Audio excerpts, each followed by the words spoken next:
The Jazz lose again tonight. It's against the Minnesota Timberwolves. It's the back end of a back-to-back against the number one defense in the NBA, so probably not a big surprise. Let's talk about it. It's the Hoops Nerd Show.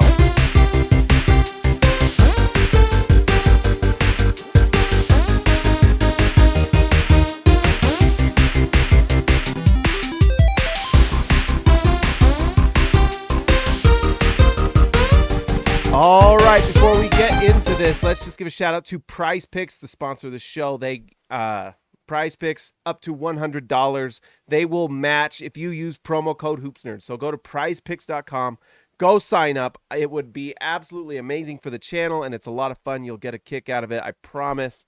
It's a lot of fun. So anyways, go do it. Tell them Hanson James sent you by using the promo code, and it supports the channel. All right, guys. Another loss for the Jazz. This was an expected loss. I had no expectation of the Jazz winning this game, except in the first half, they looked pretty good. I mean, it was basically a tale of two halves. And the second half, the wheels fell off for probably a couple reasons. Let's talk about some of them. But before we do, let's just talk about the Wolves. They did not play Anthony Edwards tonight. The Jazz obviously did not have Lauri Markkanen. But despite that, the Wolves are still an elite level defensive team, and we saw some great defense from this Wolves team. Obviously led by Rudy Gobert, who was fantastic tonight, as Jazz fans know, and they were just solid defensively. But Utah, honestly, in the first half, played really well, and at one point was up double digits on the Wolves.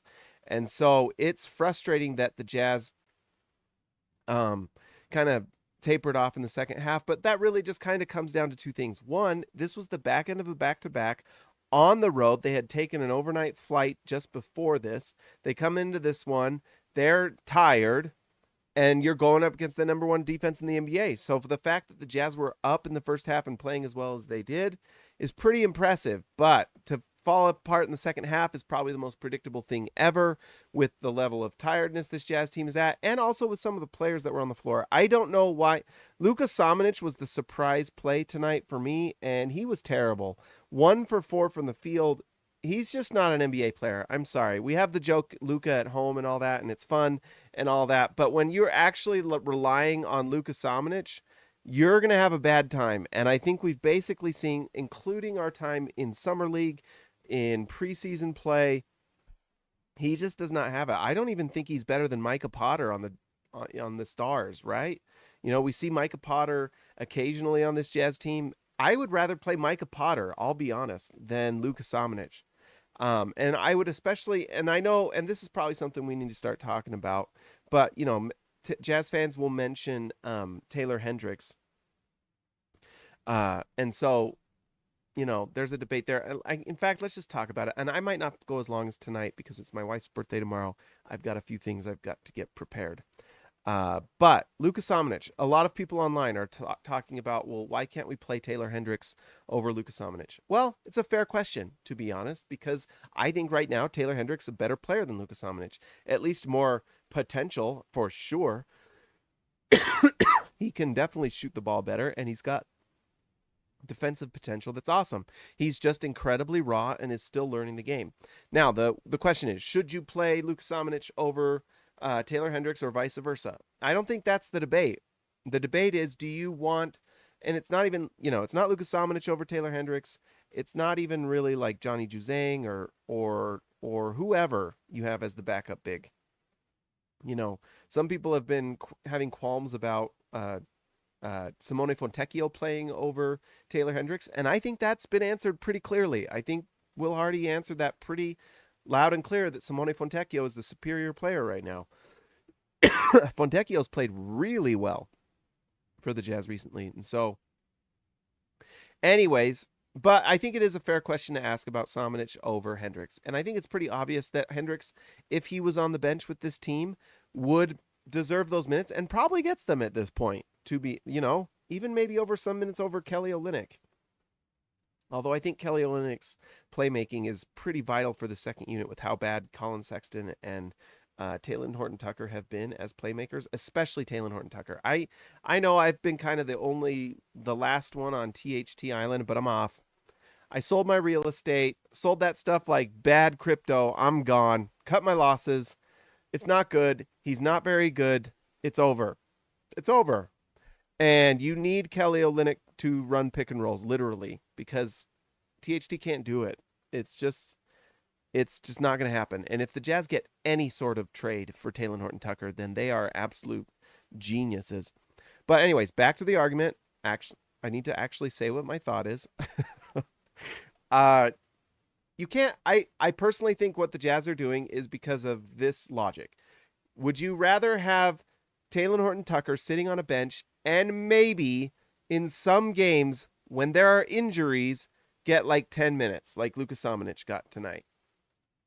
Or can you have him consistently getting 36 minutes a night with the Stars every single game, starting, being the focal point of the offense, and getting just more and more reps? That's really the choice. And I think for now, at least right this moment, I think it's better for him to be getting those, because what we're seeing with him and the Stars is consistent improvement. He's becoming better and better and better. He's looking more comfortable. He looks like he's impacting the game more. He's blocking shots. He's knocking down threes. He's running in transition and all these different things. And the more he does that, the more comfortable he's going to get. And then eventually, this Utah Jazz team is going to make some trades, and he's going to be a part of it. And who knows? He might play himself into even more minutes down the road. But what's going to happen right now is more consistent play time with the Stars, and that's going to be the best thing for him, rather than just sitting down and watching, the Jazz play, and then maybe getting some garbage time minutes, or maybe when one player is just playing really bad, he gets to go in and be the safety valve. But if it doesn't go well, get benched, and I don't think that's what the Jazz want, and I think they are much more interested in him getting just more consistent playing time without having to worry too much. John Collins had a bad night. It was bad, and maybe it's because he's tired. I don't know, but it was pretty poor. There were 4 turnovers. It felt like way more. It was not good.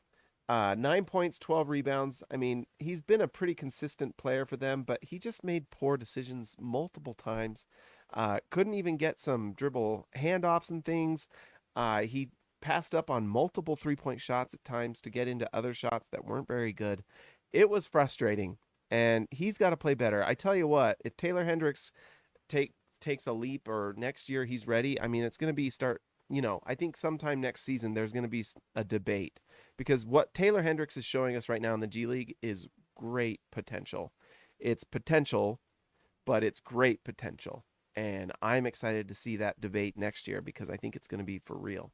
And who knows, maybe if the wheels absolutely fall off, Car Wash Channel, Jazz Wash, if the wheels absolutely fall off for this season, which is possible. I mean, of course it might, because I wrote on SLC Dunk why I think the Jazz actually will make the playoffs, or at least the play-in tournament. If it does fall off and they just get terrible, I mean, maybe Lauri Markkanen's out for an extended period of time. Maybe Keonte George's hip thing gets worse and they rely on THT dribbling the ball at any point. Things could go bad. But I think for now, it's just better. But in a situation where things go bad, maybe Taylor Hendricks, they just say, you know what, we're going to trade everyone and we're going to get you on the floor. And I could see that. And I think John Collins has proven that he's back and he's a solid rotation player. And there might be a team out there willing to go for him. Yurtsevin has been solid in these last 3 games where Markkanen's been out. And he's been starting over Walker Kessler, but it's time to start Walker Kessler, because it's just not working quite as well against starting units. I still think he can be really good against backup units. I don't think Yurtsevin has shown he's anything poor, but I do think we're kind of learning, like, when you're playing against the top teams in the league, especially like the Minnesota Timberwolves, who are literally the top team in the Western Conference, he struggles, especially, Rudy Gobert is a tough cover and he's a tough guy to go against. And so I think Walker Kessler had obviously a better night, plays 26 minutes, much more minutes. I just think he needs to start. 7 points, 5 rebounds for Walker Kessler, because he's going up against Rudy Gobert. Not all that surprising. 2 3-point attempts. I do like that Kessler is taking those corner threes and he's not afraid to do it. And each time he misses, that's fine. Let's see if that can develop. Eventually, if they start falling, that's going to be a huge weapon for him. Ochai Agbaji got the start tonight, and I was happy with it. And honestly, the first half, he played pretty darn well. And overall in this game, he did 3 for 6 from the three-point line. What's frustrating is these are corner threes. What Ochai Agbaji, to me, is one of the most interesting three-point shooters because literally every time he takes a corner three and has his feet set, I expect it to go in. It's like a layup. It's crazy. But when it's not a corner three, when it's like top of the three-point line, it's just not as effective. And if he can at some point get there, it's going to be a big weapon. But look at this: 6 rebounds, 3 assists, 4 steals for Ochai Agbaji with the start. That's a fun stat line, and I think that tells you a lot about Ochai Agbaji. And in a game the Jazz lost, they only lost by 11. It felt like more. He's only a -3, and he plays 36 minutes, more minutes than anyone else. So I think that's interesting. And I actually felt like, next to Keonte George, who really struggled tonight, really struggled as kind of the focal point of everything, I felt like he moved the ball well. And honestly, this was a tale of two halves, this game, because the first half was much more controlled. You had better passes. You had the Jazz playing good defense, knocking down shots. And then, for whatever reason, that third quarter came and the wheels just fell off. So anyways, I was actually impressed by Ochai Agbaji. Keonte George looked frustrated tonight, and it was, this was really his first time just kind of being the focal point.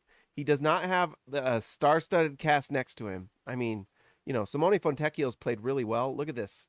16 points, 6 for 12 from the field. He had 5 rebounds, 5 assists, 1 steal. Fontecchio was maybe the best player on the Jazz tonight. He was pretty awesome. And so he's not the one I'm going to dog, but you have John Collins going 3 for 12, Yurtseven 1 for 4. Ochai Agbaji played pretty well, but that's the unit that's going out there against the #1 defense, and Keonte George has to run the show. That's tough for anybody, but for a rookie point guard figuring things out, and we saw Nickeil Alexander-Walker, who was absolutely awesome defensively tonight. This is tough, and this is kind of a welcome to the NBA game for Keonte George because it's back-to-back. It's Thursday night in Minnesota, cold Minnesota. You're tired. You're going up against the #1 defense.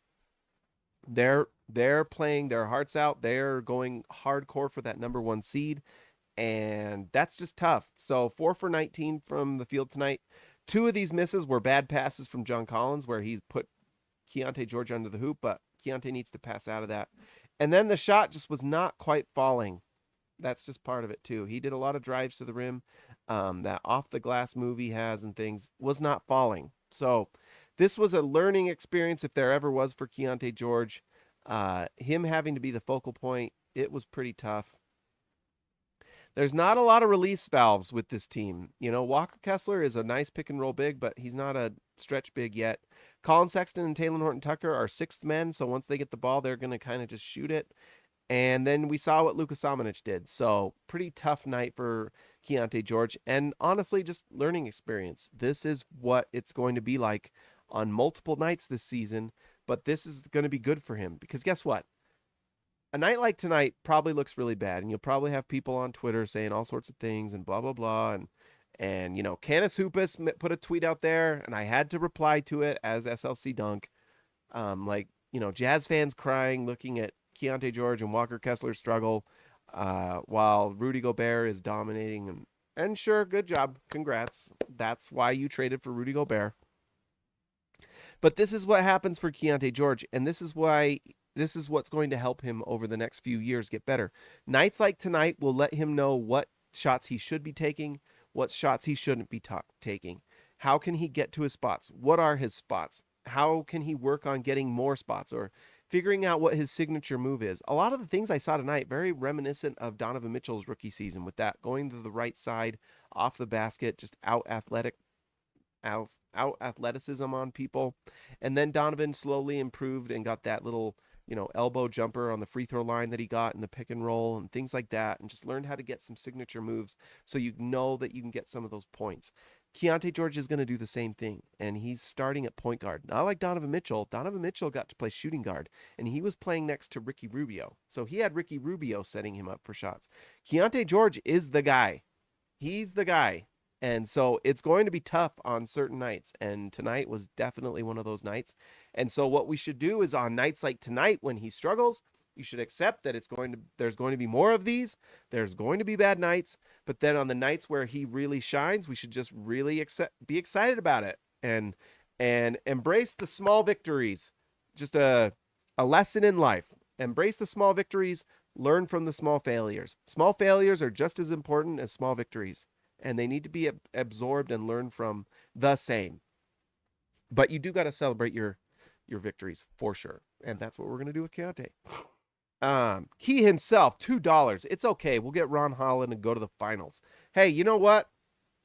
Ron Holland might be amazing. We'll see. Who knows? You know, there's some guys really jumping in this draft, and we are now sitting at number 6 in the lottery. And so there's worse things than adding more young talent to a team, you know?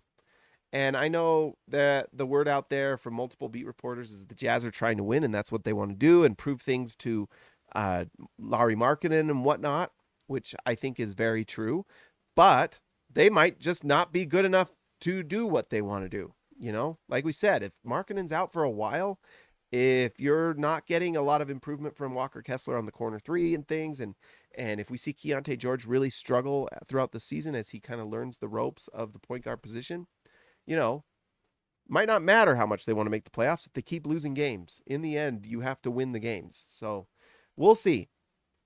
We mentioned it already, but Walker Kessler should be starting, and I hope he starts soon. I don't know if what's going on with Will Hardy and some of these decisions, but Kessler's coming back from injury. He plays 26 minutes tonight. I would like to see him just getting those starter spots. I mean, he's playing starter minutes already, so I guess it's kind of semantics, but it would be nice to see him get that starting role and get more minutes with Keyonte and with, you know, John Collins and all the regular starters. We'll see how that goes. I don't know when Markkanen's coming back, by the way. I don't know if there's a time frame or what. That's something I need to ask about. But let's see. Colin Sexton and Taylor Horton Tucker. I have a new nickname for the second unit, and I put it on Twitter, and it's called Adventure Time. Because when Walker Kessler or when Colin Sexton and THT are on the floor, it's Adventure Time, like the cartoon. You don't know what's going to happen on this episode of Adventure Time, but it's probably going to be crazy, and it's probably going to go badly in some way. And there were moments actually where it went pretty well tonight, but overall it did go poorly. It's funny. The most ironic thing of all of this is Taylor Horton Tucker had a +1 in the plus minus. So, and he's the player I probably would prefer to trade the most. So I don't know what to say about that. Maybe it's the defense like we've talked about, but 7 points, 1 assist. He did make 3 baskets, and he was actually relatively efficient. Same with Colin Sexton. And I haven't actually come around to Colin Sexton a little more.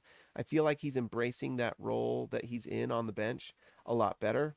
4 assists, 14 points for Sexton. I actually feel like he's doing pretty well. But those two together, there's not a lot of playmaking, and it's an adventure.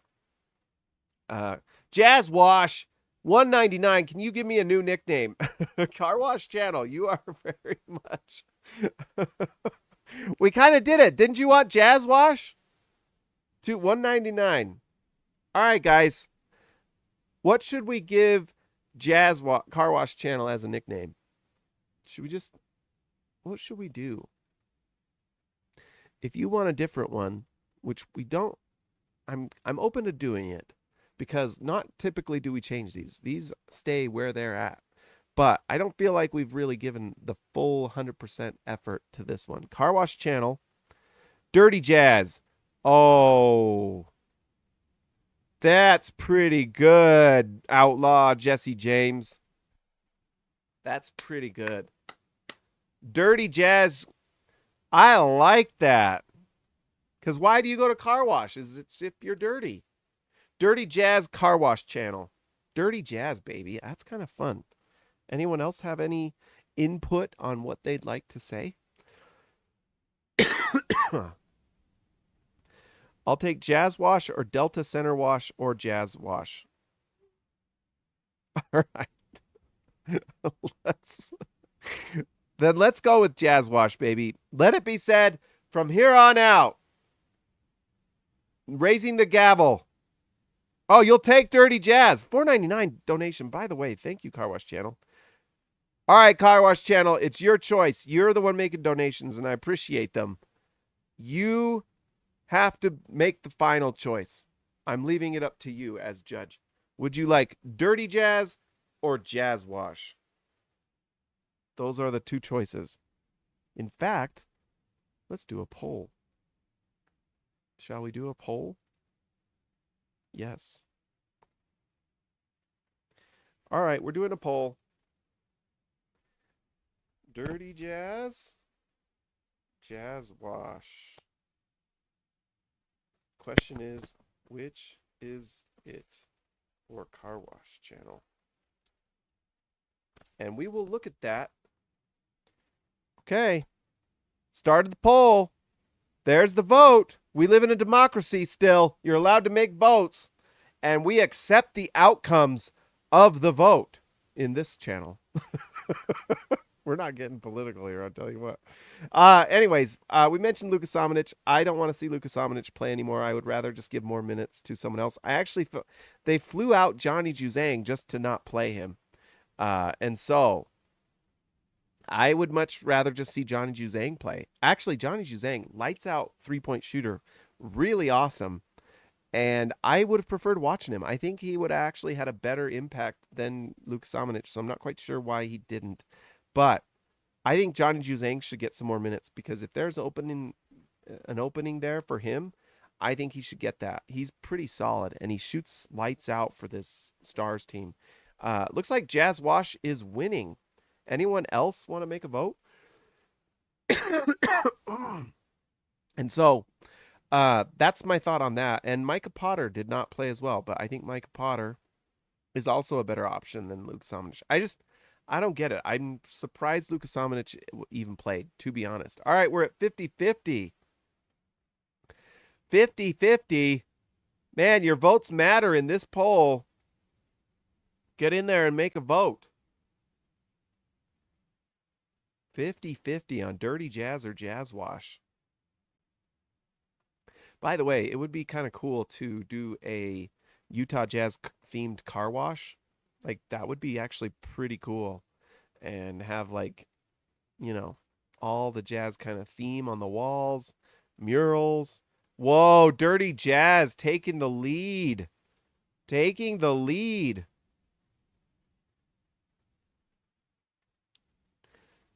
Taking the lead there. All right, so fantastic. I love it. Anyways, that's pretty much everything we got tonight. It was a tale of two halves because the Jazz were really solid in the first half and then were not in the second half. And I think it was like honestly a talent deficit. Oh, Sea-Dog, James, can you please explain our draft position? Is it correct that we need to tank to keep our top 10 pick, or am I way off? So here's how the Jazz pick works. This is thanks to Dennis Lindsay for, first off, making the Derek Lindsay contract that he shouldn't have done. And then he compounded a mistake by trying to trade Derek Favors away. And to do it, he gave up a first-round pick. But what it was is top 10 protected, and that's this one right now. So how it works is, here's Tankathon right here. Great site, awesome site to go check these things out. And it actually, they kind of explain things here, but this pick is currently not traded because it is protected 1 through 10. So this is the pick the Jazz traded to Oklahoma City, but Oklahoma City only gets it if it falls to number 11. So if the Jazz start winning games and get to let's say the Jazz are better than Golden State and the Clippers, which I think is actually pretty possible with how these teams are on a downward trajectory right now. And let's say Houston, the wheels fall off or something, and the Jazz get up into this range, then, like, if it goes to 11 here, then Oklahoma City gets the trade, right? I saw the video. I was like, what is going on in the ads? Are these ads? What was that? I guess, I don't know. But anyways, but because it's in the top 10, the Jazz get it. So let's say the Jazz end up with let's say things stayed the same as they are right now, and the Jazz get the 6th pick, they would keep it. Why? Because it's top 10 protected. So if it's in the top 10, That's what that means. If it's top 10 protected, that means we keep it, right? If it's outside of the top 10, it goes to Oklahoma City. What a lot of people are talking about is the Jazz actually want to give the pick to Oklahoma City. Because guess what? If they do not trade it this time, then I believe then you have to wait another season before you can just have your own pick and not have to worry about that, right? So if the Jazz become better, and, I think the Jazz honestly want to convey this year because I think that they would like to have another pick. I believe it's in the 2025 draft next year, because this year's draft sucks. And you don't want, they're going to do their scouting. And I do actually think there's some good players in this draft. There's not a lot of, superstar potential in this draft. But there are rotation starter type players in this draft. But in the 2025 draft, there's a lot of talent. It's really great. It's kind of like last year's draft where you're getting someone like Keonte George at 16, And so that's why the Jazz would rather give up this year's pick, because it's just not that great, and let it go to Oklahoma City, and they can pick the subpar guy at 13, I mean, honestly, in this draft, somewhere in the teens is a nothing. But watch them pick someone who's just an absolute star, So anyways, that's how it works. If they don't get it traded this year, looks like Dirty Jazz it is, baby. 14 votes. What does the guy from New York Times say? I've seen enough. Calling it for Dirty Jazz. There it is. Car Wash Channel. Dirty Jazz, baby. There it is. I actually like that. I think that's fun. So anyways, that's how that works. Top 10 protected. If it goes to 11 or beyond, it goes to Oklahoma City. If not, it stays here. If we keep it, then we get to make a pick in that channel or in that range. If not, then we get an extra pick in 2015 when we're likely playing better. And you can see it. We're going to be playing Keonte George, who's going to have a full year under his belt. He's going to be better. Markkanen's likely re-signing with the Jazz. You'll have Taylor Hendricks playing, and probably playing a lot more minutes and playing well. And so it's hard to see the Jazz not winning more games, next year. And if you're having a rough time with the Jazz tonight, if you're crying into your pillow, well, guess what? The Jazz are going to continually start getting better. They've already got the point guard of the future in Keonte George. They've got Markkanen, who is an all-star caliber guy. Walker Kessler is a starting rotation level center. There's lots of pieces. And, we'll see. It's going to be fun to watch and see what happens. Well, I think that's everything. I've got some things I've got to get to tonight, guys. I've got some work to do, but what we're going to do is we're number 6 in the lottery, so we're going to do a lottery sim. Guess what? Last night we won the number 1 overall pick. What do we get tonight? What will we get tonight? All right, who's ready? Let's try this. Go Jazz. All right, Jazz stay at 6. What does that get them? I think Isaiah Collier is looking like the number 1 overall pick to me. He looks awesome. But this gets you Jacoby Walter from Baylor. Really nice player. And I'm going to start watching his film more and more because, the Jazz might be here. ESPN has Zachary Reisecker from France as their number 3 overall pick. So things are starting to change. Maybe the Jazz get Stephon Castle. Baselis is coming back soon. So it's going to be interesting. All right. Let's see. Let's give a shout out to our All-Stars. Welcome back, Christian House Money to Haas. I'm sorry about the channel thing, but I'm so happy you're back. All right. Let's give a shout out to Christian House Money to Haas, Jazz Wash, Car Wash Channel, the Outlaw, Jesse James Nelson, Joshua Hanson, the Danish Destroyer, Ryan Perry, the legend, Ezekiel Raisibe, the man from down under, Jess Jake C. Can, See ya, Alexa Later, Built for Tough, Alexander Tufts, Jorge Arrizaga Mi Amigo de Abajo, Jordan the Goat Best Roll, TGD Total Game Domination, Tyson Price, The Price is Right, Austin R. Grant, Editor Extraordinaire, DWCB, Darren Williams, to Carlos Boozer, Patrick Kubo, the Connoisseur, and Robert Hall of Fame. Whoa, we just got a rookie, Braden Snar. Welcome to Rookie, my man. Welcome, welcome, welcome. Awesome. Another rookie with Keonte George and Taylor Hendricks like potential. Welcome to the channel. All right, Dirty Jazz it is for Car Wash Channel. 17 votes. It's NKT Jazz Wash. It's Dirty Jazz now. All right. Awesome. Thank you, Car Wash Channel, for all the donations, my man. You are amazing. I appreciate it a ton. Dirty Jazz, baby. I actually think that's pretty fun, honestly. One of the better ones. All right, guys. If you haven't already, like and subscribe to the channel. If you're on the podcast, make sure to go leave a review. Share it with your friends. And go to PrizePicks and sign up for PrizePicks using promo code HoopsNerd. I would appreciate it. I will talk to you next time.